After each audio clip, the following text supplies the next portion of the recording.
Holter ECG heart monitor made of carbon nanotubes. Instead of electrodes attached to the body, which the patient wears 24/7, a flexible shirt is used. Scientists from Poland's Silesian University of Technology have created a garment for long-term Holter ECG heart monitoring. The key innovation is the synthesis of ultra-long carbon nanotubes and their integration with a polymer. The invention is already in the clinical trial phase, said the head of the research team, Professor Sławomir Bąsel from the Faculty of Chemistry, Silesian University of Technology. The basis of our solution is a multifunctional material. It was created by synthesizing ultra-long carbon nanotubes with specific morphological and geometric parameters, which allowed for the production of a material that conducts electricity very well. The material is then converted into an electrically conductive paste that can be printed on clothing and thus integrated with polymers and textiles, explained the scientist. As Professor Bąsel said, similar solutions are already available around the world, but they use conventional metals there. The most common conductive elements built into clothing are copper or aluminum parts. The basis here is the aforementioned ultra-long multi-walled carbon nanotubes, cylindrical macromolecules composed, at the atomic level, of seamlessly rolled sheets of graphene arranged in a tube-in-tube configuration. They can reach lengths of up to several millimeters, with diameters of several dozen nanometers, and resemble the structure of coaxial honeycombs rolled into tubes of increasingly larger diameter, explained the chemist. This shirt, with its nanotextronic carbon nanotube coating, allows for the collection of biometric signals, such as heart rate. The shirt was designed for long-term Holter electrocardiography, ECG, monitoring. The measurements are transmitted remotely to an app that can be accessed by a doctor or the patient themselves, explained Professor Bąsel. The shirt is comfortable for the user, unlike the inconvenience associated with the standard method of conducting this 24-hour examination. Patients have electrodes attached to their chests 24 hours a day to monitor their heart rate and walk around with a device collecting this data. The shirt is intended for use by patients who, for health reasons, require more frequent Holter monitoring. Interestingly, the shirt can be reused multiple times, even after washing. After washing, it retains its conductive properties, and the signal does not significantly degrade, the chemist explained. According to the scientist, the cost of producing such a t-shirt should not be 15 to 20% higher than a standard one made of polyester or polyamide. This is the contribution of the conductive material. So far, a dozen or so such t-shirts have been created, which, after initial tests by scientists from the Silesian University of Technology, are currently in the clinical trial phase, conducted at the Upper Silesian Medical Center. Professor Bąsel admitted that recycling such t-shirts remains a challenge. These are polymer garments with added conductive elements, which unfortunately prevents us from directly recycling them. However, remember that 1/3 of deaths worldwide are caused by cardiovascular diseases, and electrocardiography is the least invasive diagnostic technique. Therefore, I am convinced that thanks to the cooperation of chemical and textile technologists, we will finally solve this problem, said the researcher. Clinical trials have recently begun. The first tests have been positive, and we are responding to any necessary adjustments on an ongoing basis. If everything goes according to plan, we expect the final results to be available in no more than 2 years, expressed Professor Bąsel's hope. In the future, his team wants to test the possibility of using this type of clothing also for cardiotocography, CTG, tests, i.e. fetal ECG. What would happen if the Yellowstone volcano erupted? A series of more than 140 earthquakes have struck the caldera area of the Yellowstone supervolcano in recent weeks, the largest of which measured 3.1. Geologists say such series are common and account for about half of the seismic activity in the area.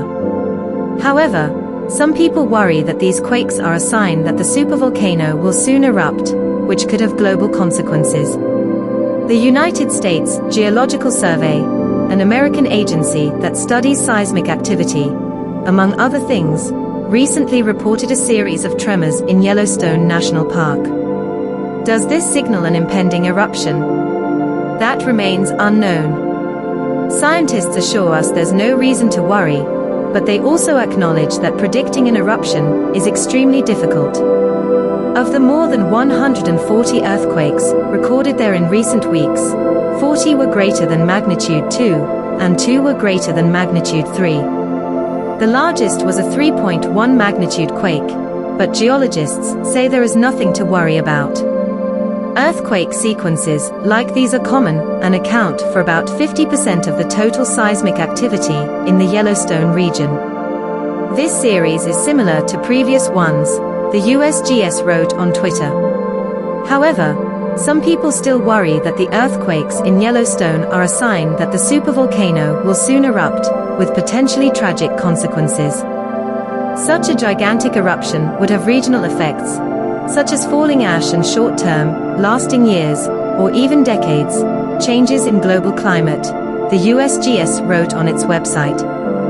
Those parts of the neighboring states closest to Yellowstone would be affected by pyroclastic flows, while other locations in the United States would be affected by falling ash.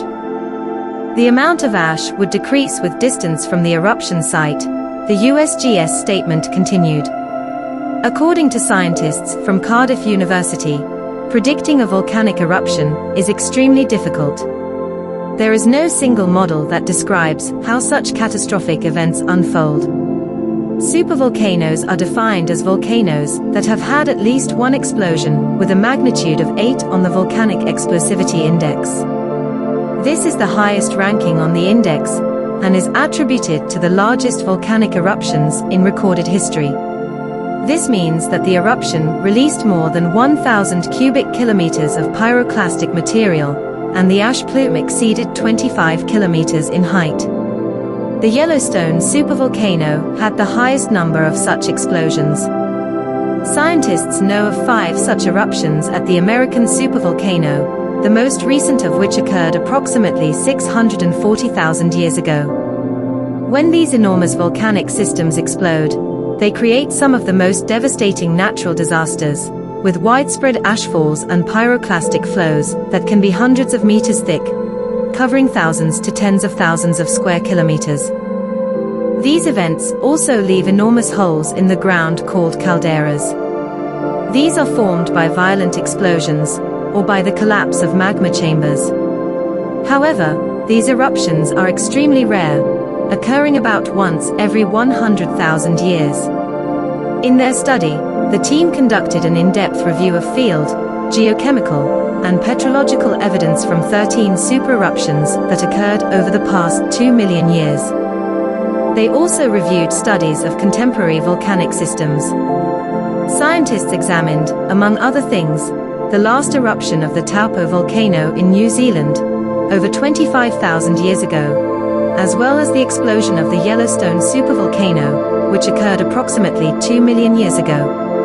Data analysis revealed no unified pattern describing the course of each of these 13 events, and showed that super-eruptions can begin gently over several weeks or months, or explode suddenly without any significant warning. Individual eruptions can last from several days or weeks to several years. For example, the eruption of the Toba supervolcano in Indonesia, which occurred about 75,000 years ago, suggests that it began suddenly. In contrast, the Taupo eruption in New Zealand, which occurred about 25,000 years ago, began slowly, spewing massive amounts of ash before the caldera collapsed. It was also an intermittent eruption, with intermittent breaks lasting several months. Super-eruptions can begin with a sudden eruption and collapse of the roof of a magma chamber, or gradually, before escalating into catastrophic activity, said George Cooper of Cardiff University's School of Earth and Environmental Sciences, co-author of the study published in Nature Reviews Earth and Environment.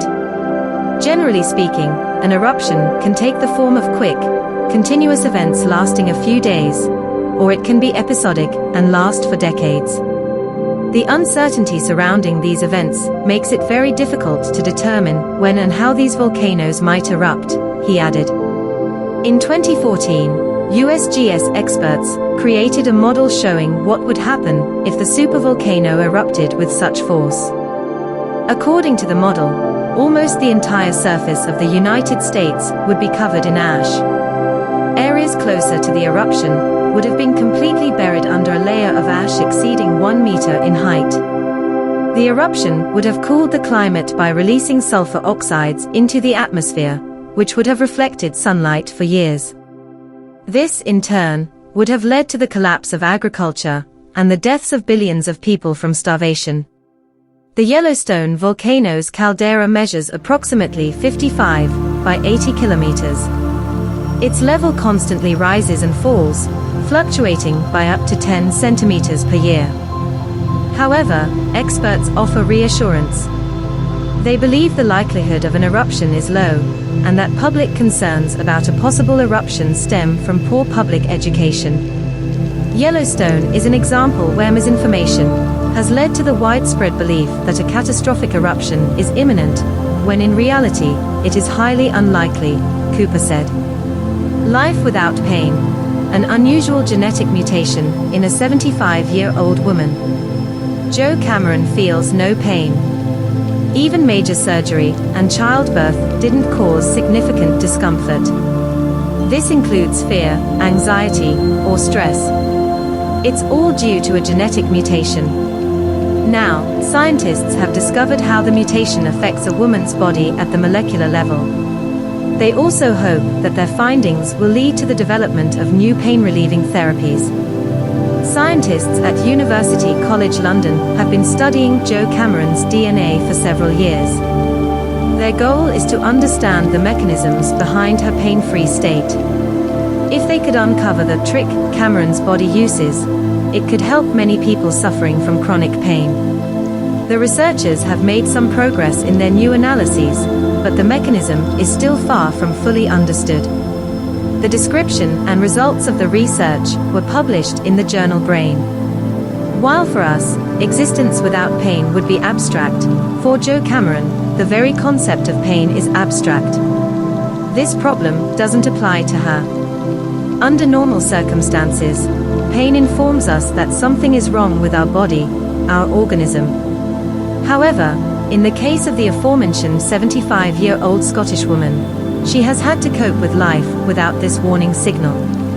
For example, she doesn't feel burns and only notices them visually, or when she simply smells her burned skin. Neither childbirth nor major hip surgery affected her body. But where does this insensitivity to pain come from?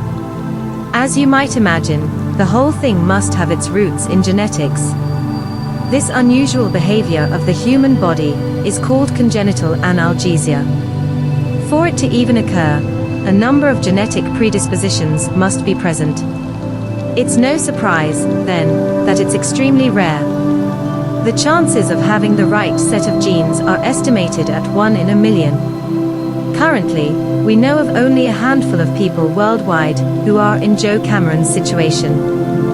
A thorough understanding of the genome of such individuals could offer a significant opportunity in the fight against pain. Many patients experience pain for months, even years. This is considered chronic pain. Therefore, a team of scientists from University College London decided to investigate Jo Cameron's genes. It turned out that a gene discovered by scientists from the same university held the key role. It was FAAH-out, found in a part of our genome known as junk DNA, which was previously thought to be useless to us. However, it turned out that FAAH-out is crucial for modifying another gene, called the happiness or forgetfulness gene. FAAH, fatty acid amide hydrolase, makes people less anxious and more absent-minded. In Jo Cameron's case, FAAH-out, along with another, more common mutation in a neighboring gene, prevented her from feeling the characteristic adrenaline rush even if she were involved in a car accident. It's worth emphasizing that, to date, no drug has been developed that would be able to affect FAAH and pass clinical trials. Moreover, the behavior of these genes is particularly intriguing. When FAAH-out activity was silenced in the laboratory, it resulted in the same effect for FAAH. This, in turn, affected the functioning of genes responsible for pain sensation, as well as opioid receptors, lipids that play a key role in wound healing, among other things, and proteins responsible for our mood. It turns out, therefore, that by studying this set of genes, scientists can kill many birds with one stone. Cockatoos learn from each other how to open garbage cans. For the first time, cockatoos have been shown to be capable of learning from each other to solve complex problems in real life. It started with a few curious birds who learned how to open garbage cans in Sydney. Other cockatoos picked up the trick, and the behavior quickly spread to other parts of the city. Yellow-crested or mauve cockatoos, Cockatoo gailrita, are noisy birds that have fully adapted to the urban environment. They quench their thirst in public fountains and forage in the streets. They are considered a nuisance pest by Sydneysiders, devouring crops and keeping sleepless at night with their ear-splitting screeches. They are also incredibly intelligent. They are also sociable, living in flocks of hundreds. Some have learned to open garbage, can lids to search through the trash for tasty table scraps. Now, scientists have noticed this phenomenon spreading. This skill has become so common among Sydney cockatoos that scientists believe the parrots imitate the actions of their peers and learn from each other. A few years ago, Richard Major of the Australian Museum Research Institute in Sydney filmed a cockatoo lifting the lid of a garbage can and shared the video with his colleagues. Intrigued, the scientists asked suburban residents around Sydney and Wollongong to help track the phenomenon. When the team began the project in 2018, researchers documented cockatoos opening bins in 3 suburbs. But by the end of 2019, according to resident reports, the birds were raiding bins in 44 neighborhoods. By examining reported sightings, the researchers mapped the phenomenon and detected a distinct pattern. It seemed as if these incidents were spreading geographically from 3 initial points. A total of 1,396 reports were collected by a team led by biologist Barbara Klump from the Max Planck Institute of Animal Behavior in Germany. The researchers questioned residents about the birds' behavior, specifically about instances of them opening garbage cans. A total of 338 incidents of bin raiding were reported. Scientists believe that the rapid spread of this phenomenon is due to birds learning from each other. Furthermore, birds in different locations use slightly different methods for opening their baskets, which, as the authors of the publication in Science point out, likely depends on the individual from which a given parrot learned. We observed that the birds did not open garbage cans in the same way, but rather used different techniques in different neighborhoods, suggesting that the behavior was learned from observing other individuals, Klump said. To get a clearer picture of what cockatoos are actually doing, researchers captured and tagged 486 birds from several locations where they had been reported opening garbage cans. After filming 160 successful foraging events, the researchers observed several typical steps. First, the bird lifts the lid of the bin with its beak. Next, it holds it slightly open, supporting it with its head or beak, and waddles toward the hinges. The final step is to suddenly lift the lid until it falls, striking the top of the lid against the side of the bin, finally opening the vault. All of this requires specific movements of the head and legs around the bin lid. Individual birds used slightly different techniques. Some cockatoos lifted the bin lids by the handle, others chose positions on the side of the bin. Some lifted the lid with their beaks, while others used their feet. Scientists believe that only a few individuals figured out how to open the bin lids, with the rest simply learning these techniques through observation and imitation. Residents, to avoid the problem of parrots scattering garbage around their bins, have started placing heavy objects, such as stones or bricks, on the lids. But the cockatoos manage even that. In over 90% of cases, when Sydneysiders spotted a bird opening its garbage can, numerous other cockatoos gathered around to observe the attempt. Such close observation provides an excellent opportunity for skill transfer. However, the birds could simply be waiting for access to food, not observing their companions' skills. It really means they're learning socially, not just that they can open a trash can, but how to open it, Klump admitted. She also suggested that local knowledge about opening trash cans is being passed down, creating regional subcultures. Local cultures, or dialects, have been observed in parrot calls, but this is the first time they've been found in foraging behavior. Scientists have also observed that larger males tend to open bin lids with the greatest efficiency. Older, more experienced cockatoos have also been observed chasing off young birds, forcing them to watch the attempt to open the bin. Birds also favor bins with red lids.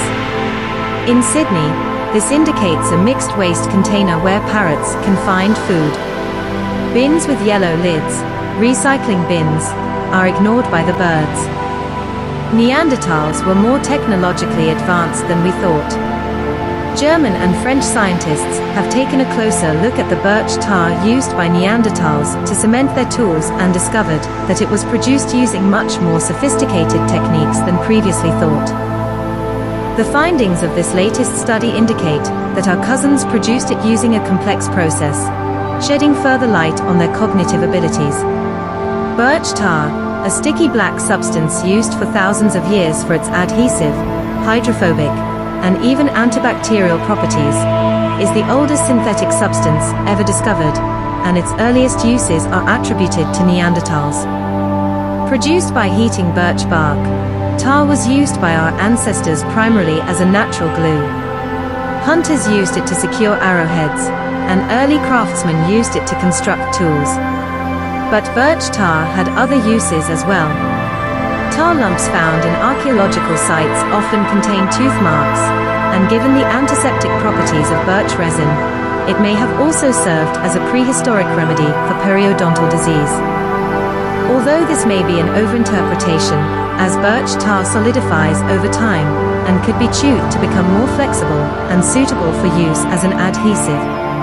Scientists from the University of Tübingen and the State Museum of Prehistory in Germany and the University of Strasbourg in France recently conducted a complex chemical analysis of Neanderthal artifacts containing pieces of birch tar.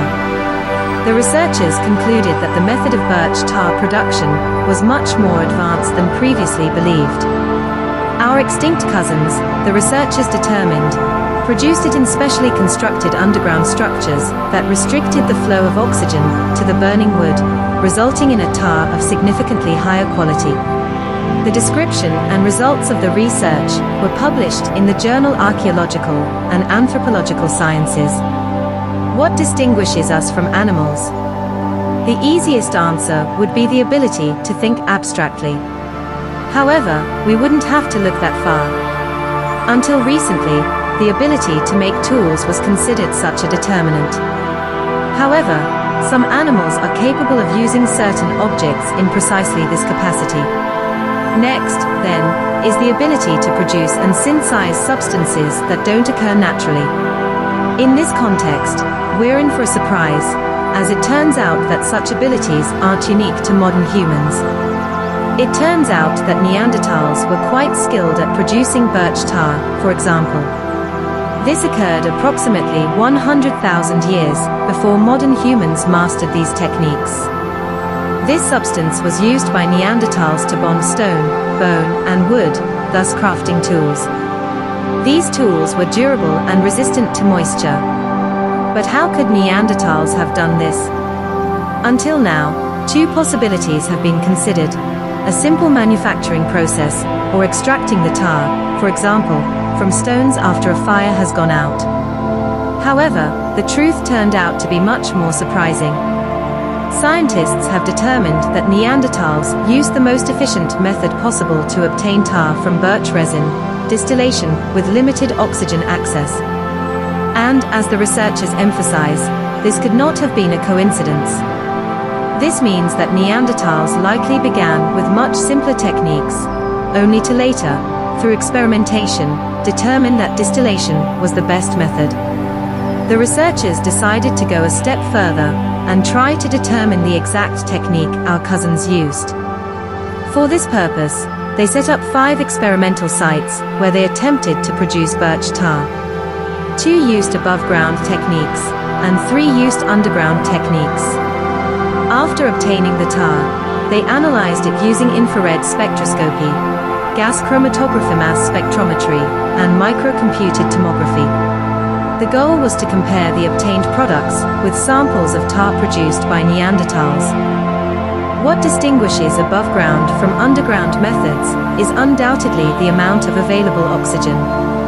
And it is precisely this oxygen that leaves its marker in the tar, which helped establish that Neanderthals certainly used the underground method. This is again surprising, and again reflects well on them, because in this case, once the process begins, there is no longer a full opportunity to observe its progress, and most importantly, make corrections. Therefore, the entire process must be prepared with extreme precision from the very beginning. In recent years, archaeologists have found ample evidence that some of the technological advances considered modern human inventions were already in use among Neanderthals. According to the research discussed, they invented and perfected the technique of producing synthetic materials. This, in turn, demonstrates that Neanderthals were not primitive individuals chasing prey with clubs, as is commonly believed. The mortality rate caused by the Black Death pandemic was not as high as previously thought. Although the plague affected the population of many parts of Europe, there were areas where the impact was negligible, or the plague did not occur at all, an international group of scientists has concluded. They reached these conclusions thanks, among other things, to the study of fossil spores and pollen. The Black Death, which ravaged Europe, West Asia, and North Africa from 1347 to 1352, is considered the most devastating pandemic in history. It was the first wave of the so-called Second Plague pandemic. Historians have previously estimated that up to half of Europe's population died during the outbreak, and based on this, they attributed the Black Death's influence in transforming religious and political structures, and even precipitating major cultural and economic transformations, such as the advent of the Renaissance and the rise of capitalism. However, although ancient DNA research has identified the bacterium Yersinia pestis as the causative agent of the Black Death, and even traced its evolution over the millennia, data on the plague's demographic impact remain poorly understood. However, new research shows that mortality caused by the plague in Europe in the mid-14th century was not as widespread or as high as previously thought, scientists write in Nature Ecology and Evolution. The new publication is the result of the work of an international team of researchers, including scientists from many European centers. Scientists analyzed pollen samples preserved in the sediments of 261 lakes and wetlands across 19 modern-day European countries. This allowed them to determine how landscapes and agricultural activity changed between 1250 and 1450, roughly 100 years before and 100 years after the pandemic. Their analysis confirms the devastation experienced by some regions of Europe. It also shows that the Black Death did not affect all regions equally, the study authors report. Palynology, the study of fungal spores and plant pollen, is a good tool for uncovering the demographic impact of the Black Death. This is because human impact on the landscape in pre-industrial times, primarily agriculture and forestry subordinated to construction needs, was largely dependent on the availability of workers, emphasizes Dr. Adam Izdebski, head of the Polar Science and History Group at the Max Planck Institute for the Science of Human History.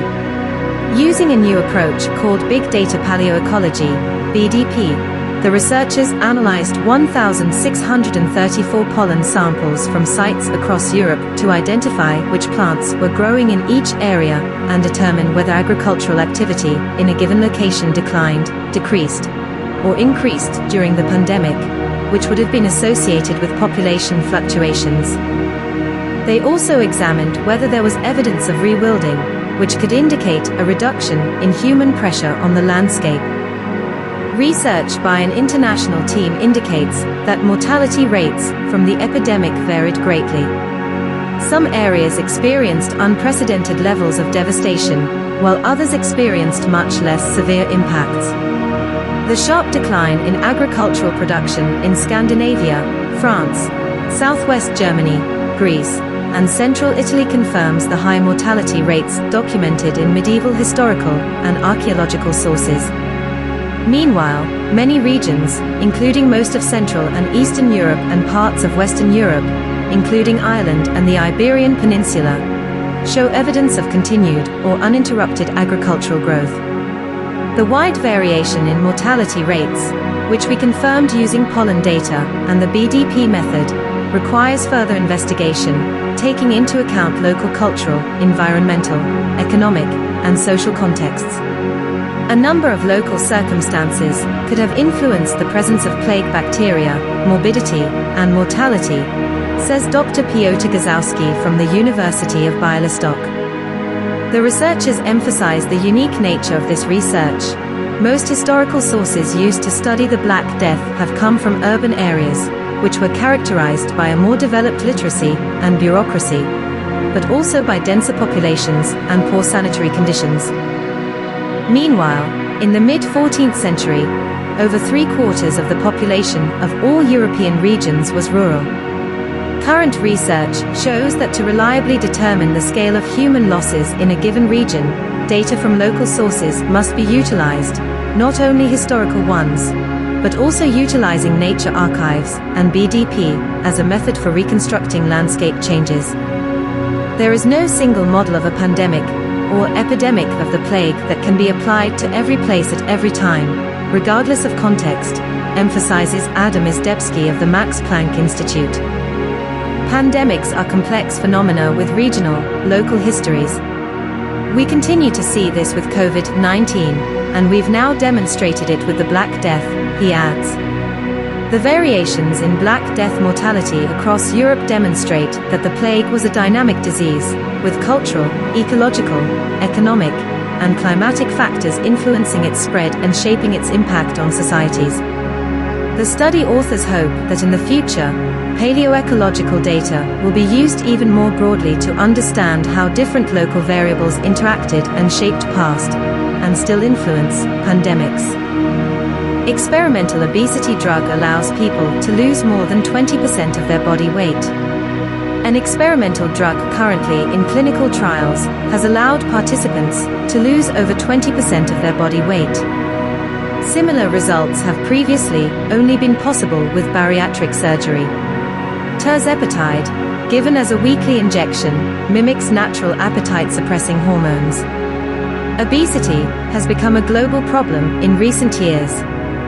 This condition increases the risk of developing many diseases, including type 2 diabetes, heart disease, certain cancers, and even severe COVID-19. Obesity is also extremely difficult to treat. Treatment requires the patient's commitment to permanently changing their lifestyle, starting a healthy diet, and engaging in physical activity. This isn't easy, and it doesn't always produce the desired results. In many cases, genetic factors also play a significant role. Obese people, besides lifestyle changes and increased physical activity, have two additional options: weight loss medications and bariatric surgery. Surgery is invasive and carries various risks and complications. Medications don't always work and can also have side effects. However, in the case of medications, tirzepatide therapy offers new hope. Tirzepatide was developed by the American pharmaceutical company Eli Lilly. It is administered as a once-weekly injection. It promotes weight loss by mimicking the action of natural gut hormones called incretins. These hormones lower blood sugar levels after eating and regulate metabolic processes related to digestion. Tirzepatide is a synthetic combination of two specific incretins, glucagon-like peptide 1, GLP-1, and glucose-dependent insulinotropic peptide, GIP. GLP-1 induces weight loss by reducing hunger, increasing satiety, and thus helping people eat less and reduce calorie intake. It is the basis of the anti-diabetic drug semaglutide, which was approved in the US as a weight loss drug in 2021. The FDA approval, the US Food and Drug Administration responsible for, among other things, monitoring new drugs introduced to the market, was granted due to extremely promising research results described by scientists as a breakthrough in weight loss.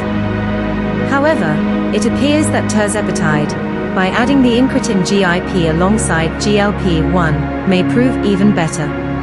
The Phase 3 clinical trial of tirzepatide involved 2,539 overweight or obese individuals with one weight-related comorbidity, excluding type 2 diabetes. The study lasted 72 weeks. During this time, participants received either tirzepatide or a placebo. They also received support in following a reduced calorie diet and were instructed to increase their physical activity. Tirzepatide was administered at one of 3 different doses 5, 10, or 15 milligrams as a weekly injection. All 3 groups experienced significant weight loss during the study. At the highest dose, 15 milligrams, participants experienced an average weight loss of 22.5%, average 24 kilograms. The 10 milligrams dose resulted in a 21.4% weight loss, average 22 kilograms, and the 5 milligrams dose resulted in an average 16% weight loss, average 16 kilograms. In comparison, the control group taking a placebo lost only 2.4% of their body weight, an average of 2 kilograms. Regarding semaglutide, studies have shown that it led to a reduction of approximately 17% of body weight.